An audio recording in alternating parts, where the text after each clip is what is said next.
Hello my dear friends and masters, welcome back to our channel Oneness Vegetarianism. నా పేరు స్వప్నేశ్వరి. ముందుగా మనందరి గురువు అయిన డాక్టర్ బ్రహ్మశ్రీ పితామహ పత్రి సార్కి నా యొక్క అనంత కోటి ఆత్మ ప్రణామాలు.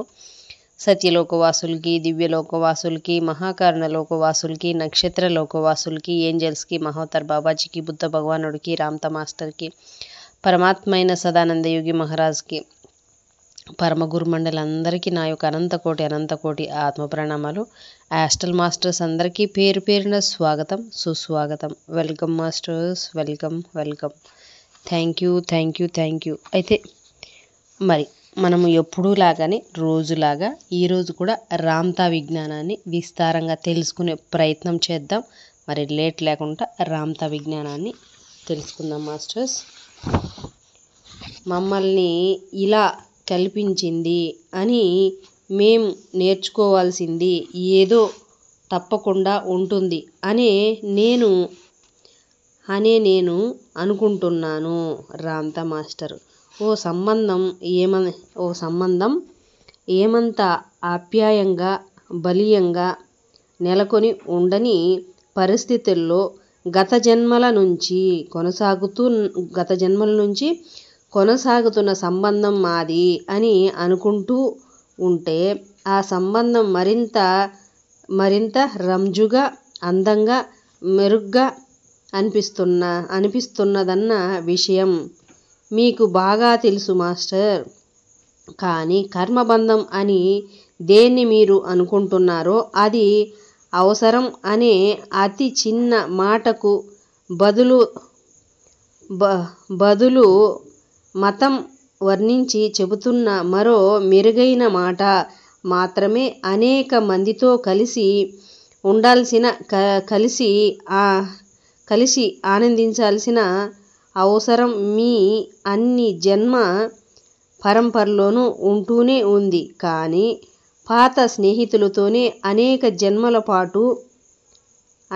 జన్మల పాటు కొనసాగుతూ ఉండడం ఓ నిస్సారమైన విసుగు పుట్టించే లౌకిక వ్యవహారంగానే తయారైతుంది. అప్పటి ఆ మనుషులే ఇప్పటి ఈ జన్మలో కూడా మీ రహస్యంలో కొనసాగుతూ ఉంటే ఆ కలయికల్ని మళ్ళీ మరోమారు విడిపోవడానికి అన్నీ మీకు అర్థం అవ్వడానికి మాత్రమే పనికి వస్తాయి మాస్టర్. అవును రామ్తాజీ, మీరు చెబుతున్నది నాకు అర్థం అవుతున్నట్లే ఉంది. అయినా కర్మను గురించి మరో ప్రశ్నను నేను అడిగి తీరాలి. ఓ వ్యక్తి జీవితంలో సంభవిస్తున్న సంఘటనల్ని, హత్యలు, దోపిడీలు, ప్రమాదాలు ఇలాంటివన్నీ గత జన్మల కర్మల ఫలితాలే, కర్మ ఫలాలే అన్న బోధనలను చిన్నప్పటి నుంచి నేను వింటూనే ఉన్నాను. కర్మ సిద్ధాంతం గురించి మీరు ఏం చెబుతున్నారో వినాలని ఉంది రామ్తాజీ. బాగా అడిగారు చూడండి ఎవరో. రామ్తా మాస్టర్, కర్మ సిద్ధాంతం అన్నది ఓ దైవ శాసనం కాదన్న విషయాన్ని మీరు గ్రహించాలి. అందరూ అర్థం చేసుకుని తీరాలి. దాన్ని విశ్వసిస్తున్న వాళ్లకు మాత్రమే ఆ సిద్ధాంతం వర్తిస్తుంది. ఎందరో ఈ కర్మ సిద్ధాంతాన్ని బలీయంగా విశ్వసిస్తూ పరిపూర్ణత అనే ఓ భ్రమ స్థితి అవగాహనను అందుకోవడం కోసం పడరాని పాట్లు పడుతూ ప్రయత్నిస్తూ ఉండడం దురదృష్టకరం. అటువంటి వాళ్ళందరకు ఈ జన్మలో ఆచరించిన కర్మల ఫలితాలను మరో జన్మలో అనుభవించి తీరాలని, వాటి రుణం తీర్చుకుని తీరాలని నమ్ముతున్న వాళ్లే తాము అప్పుడు పడుతున్న బాధలన్నిటికీ గత జన్మల కర్మలే కారణాలని వాళ్ళందరూ ఆపాదించి అనుకుంటూ ఉంటారు. కానీ జీవితానికి అది ఓ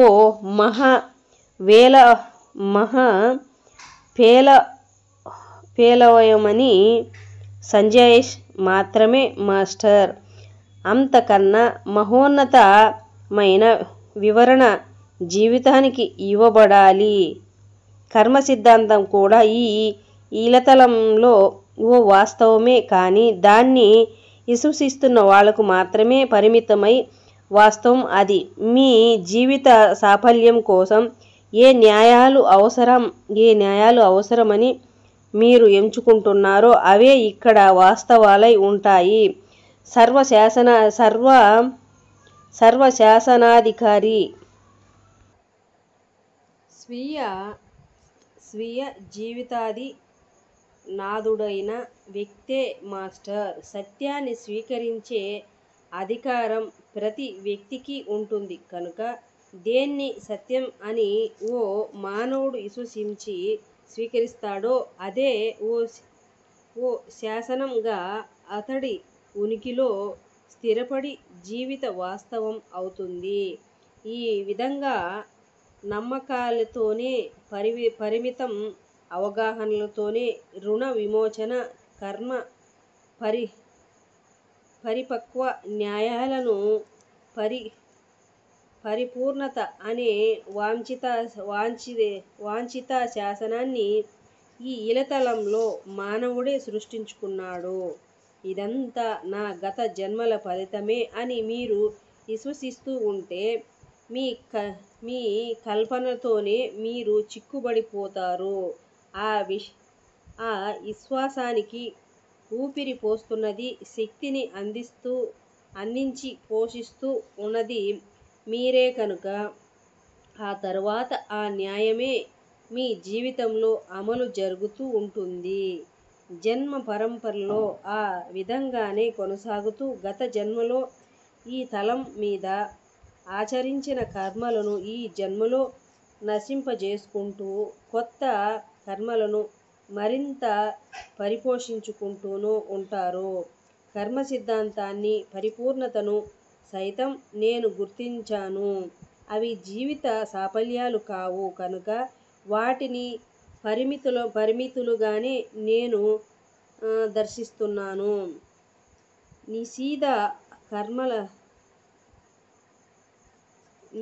నిషిద్ధ కర్మల ప్రతిబంధకంలో పరిపూర్ణత కోసం ప్రయత్నాలను ఎన్ని చేసినా ఆ ప్రయత్నాలు ఎప్పటికీ సాఫల్యాన్ని అందించలేవు. ఎందుకంటే ఓ కర్మ సాఫల్యతను సమయంలోనే మరో కర్మను వాళ్ళు సృష్టించుకుంటూ ఉంటారు కనుక. అలాంటి వారు ఎన్ని జన్మల పాటు జీవితంలో కొనసాగుతూ ఉన్న సత్య స్థితిని, దైవ స్థితిని, అనంత నిత్యమైన శాశ్వత వర్తమానపు ఉనికి స్థితిని అందుకోలేరు.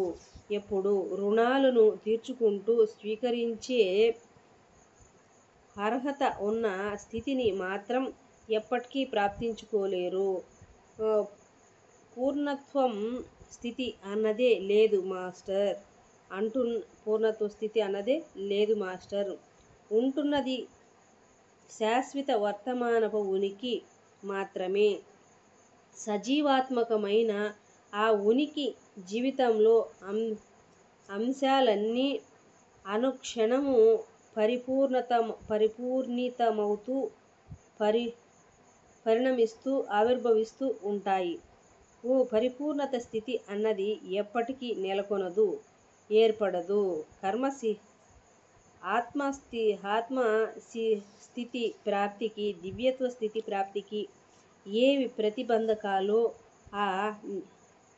ఏ న్యాయాలు, ఏ ఆశయాలు లేని ఈ ఉనికి శాశ్వత వర్తమానాన్ని మాత్రమే గుర్తిస్తున్నాను.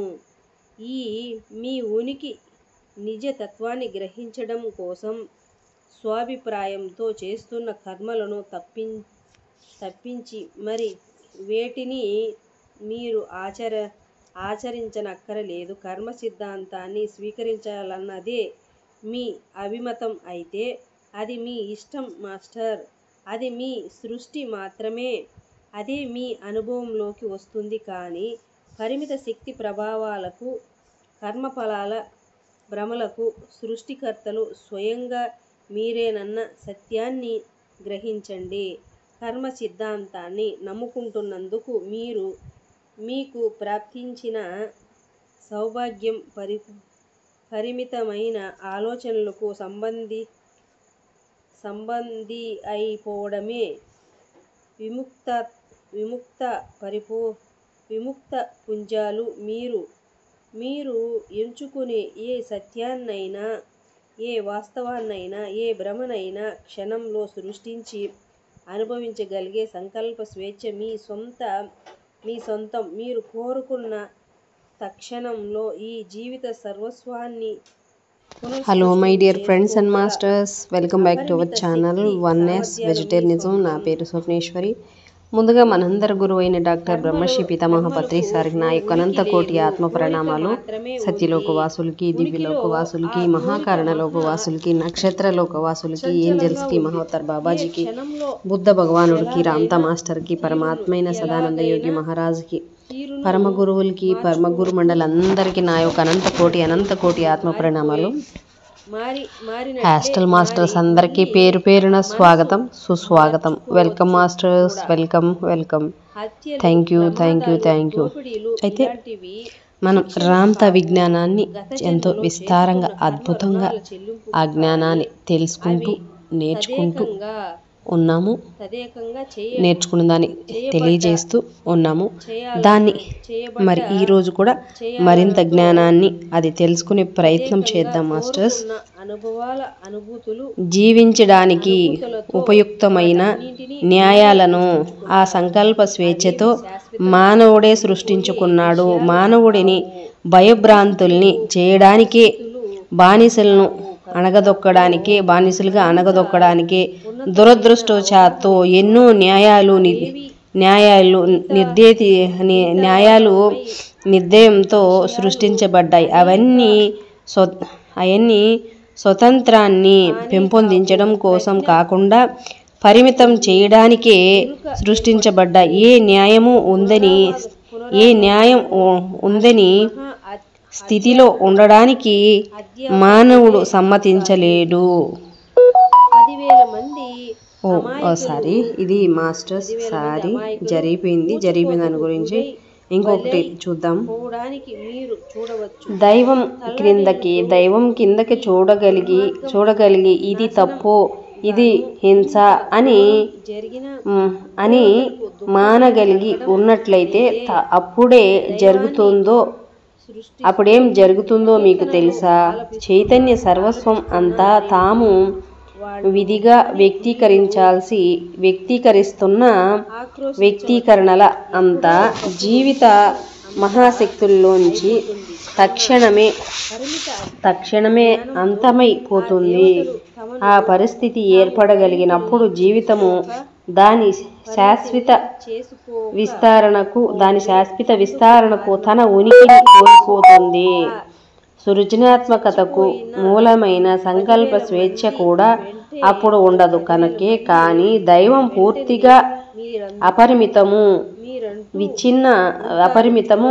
అవిచ్ఛిన్న సర్వస్వ వర్తమానత్వము అయి ఉంది కనుక ఆ దైవం తాను పరిమిత దృక్పథంతో ఎప్పటికీ వీక్షించుకోజాలదు.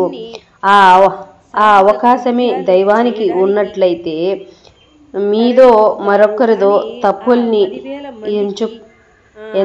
ఎంచడానికి మీరు గాని, మీ సోదరులు గాని ఈ భూతలం మీద ఉనికిలో ఉండగలిగే వారే కాదు.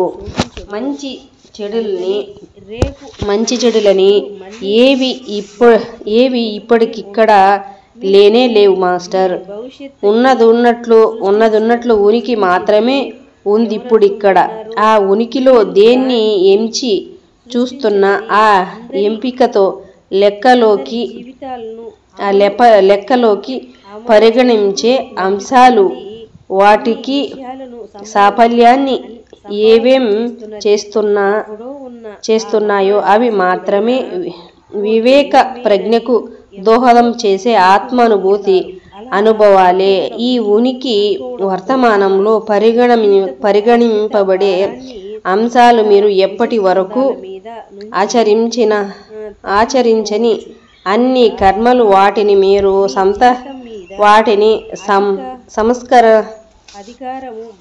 మీరు సత్కర్మలు అనుకుంటున్నా దుష్కర్మలు అనుకుంటున్నా మీ ప్రజ్ఞాభివృద్ధి కోసం మాత్రమే జరిగాయి. బలీనమైన ఆత్మస్ఫూర్తితోనే ఆత్మ ప్రేరణతోనే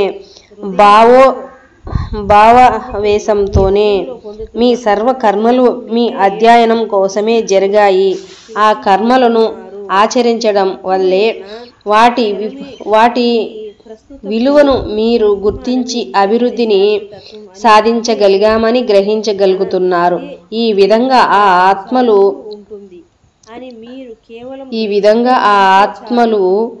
దుష్కర్మలు కావు,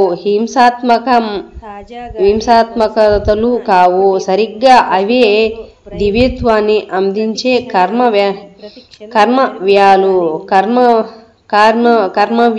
కర్మలు.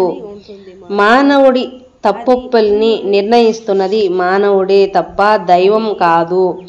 సోదర మానవుల భావ స్వాతంత్ర్యాన్ని హరించే మంచి చెడుల న్యాయ నిర్దేతల వ్యక్తులను మానవులే రూపకల్పన చేశారు. Hello my dear friends and masters, welcome back to our channel oneness vegetarianism. నా పేరు స్వప్నేశ్వరి. ముందుగా మనందరి గురువు అయిన డాక్టర్ బ్రహ్మశ్రీ పితామహ పత్రి సారికి నా యొక్క కోటి ఆత్మ ప్రణామాలు. సత్యలోక వాసులకి, దివ్యలోక వాసులకి, మహాకర్ణలోక వాసులకి, నక్షత్ర లోక వాసులకి, ఏంజల్స్ కి, మహావతార్ బాబాజీకి, బుద్ధ భగవానుడికి, రామతా మాస్టర్ కి, పరమాత్మ అయిన సదానంద యోగి మహారాజ్ కి, పరమ గురుమండలందరికీ నా యొక్క అనంత కోటి ప్రణామాలు. హాస్టల్ మాస్టర్స్ అందరికీ పేరు పేరున స్వాగతం, సుస్వాగతం. వెల్కమ్ మాస్టర్స్, వ్యక్తీకరణను ఏది హరించి వేస్తుందో ఖచ్చితంగా అదే ఎంతో అద్భుతమైన జ్ఞానాన్ని రామతా విజ్ఞానం వ్యక్తీకరణను జ్ఞానాన్ని తెలుసుకునే ప్రయత్నం చేస్తున్న మీ చెడు నిర్ణయమే మరింత న్యాయాల హరించి వేస్తుంది. నియంత్రిత మీద మీరు మరిస్తున్న తీర్పు కానీ శాసనాల చైతన్య బంధం మీ చైతన్యంలో కూడా తప్పించుకున్న మానవుడు తనను మానవ సర్వస్వాన్ని ప్రేమించగలిగే తత్వాన్ని ప్రతిష్ఠించబడుతున్నది. సుసాధ్యం చేసే ఆనందాన్ని ఆత్మతృప్తిని అందుకుంటాడు. పరిమితులు గాని దైవ ప్రణాళికలో మీ పాత్ర ఏమిటి రామతాజీ? రామతా మాస్టర్, దైవ ప్రణాళిక దేవుడికి ఉందని మీరు ఎలా అనుకుంటున్నారు మాస్టర్? ఎంతో హింస వైవిధ్యంతో సర్వస్వము ఉంటున్నందుకు ఓ కారణం ఉండి తీరాలి. కనుక మానవుడు చరిస్తూ ఉన్న తండ్రికున్న ప్రణాళిక కేవలం అస్తిత్వం స్థితిని సర్వస్వము జీవితం అయిన ఆ దివ్యత్వాన్ని వ్యక్తీకరించడం కోసమే ఉనికిగా ఆ తండ్రి ఉంటున్నాడు. ఓ ప్రణాళికే ఆ దైవానికి ఉండే మీ దివ్యత్వాన్ని వ్యక్తీకరించే స్వేచ్ఛ మీకు ఉండేదే కాదు. అప్పుడు మీకు ప్రత్యేక పరిణితి పొందే సామర్థ్యము దైవం ఆ వాస్తవపు దైవం అనుమతిస్తుంది. అనబడుతూ నిరంతరం గమనిస్తూ జీవిత సిద్ధాంతాన్ని విపులీకరించే అవకాశము మీకు ఉండేదే కాదు. దైవపు ఏకైక ప్రణాళిక కేవలం ఉనికిగా ఉండడం మాత్రమే. చైతన్యంలో అదే ఆలోచన మూలంలో అది నాదంగా సరళ పరిమితితో ఉద్భవించి విశ్వసించేది మీ సాంద్రతను సంతరించుకుని పదార్థంగా ప్రకటితమవుతులకు ప్రతిరూపమే. కనుక ఇక్కడ ఉన్న నియమాలన్నీ చైతన్యాన్ని నిర్ణయిస్తూ ఉంచుకోవడానికి స్వయంగా మీరు సృష్టించుకున్నవే. మంచి జీవితపు మరో నవ్యని నవ్య క్షణాన్ని వ్యక్తీకరిస్తున్న సర్వస్వంలోని సర్వస్వంలోని అందులో స్వయం ప్రకంపనల ఆత్మ సందేశాన్ని మాత్రం ఆత్మ సందేశాన్ని దైవం సర్వస్వంలోని ప్రతి అంశము దైవ సర్వస్వంలో ప్రతి అంశము సర్వస్వంలోని మిగిలిన అంశాలతో పాటు వ్యక్తీకరణను చేస్తూ శాశ్వతంలో మరో క్షణంలోకి కొనసాగుతుంది. దైవం ఓ ప్రణాళికను దైవం ఒక ప్రణాళికను విధించగలిగి రాబోయే వర్తమానం బహుపరిమితమే అయి ఉండేది.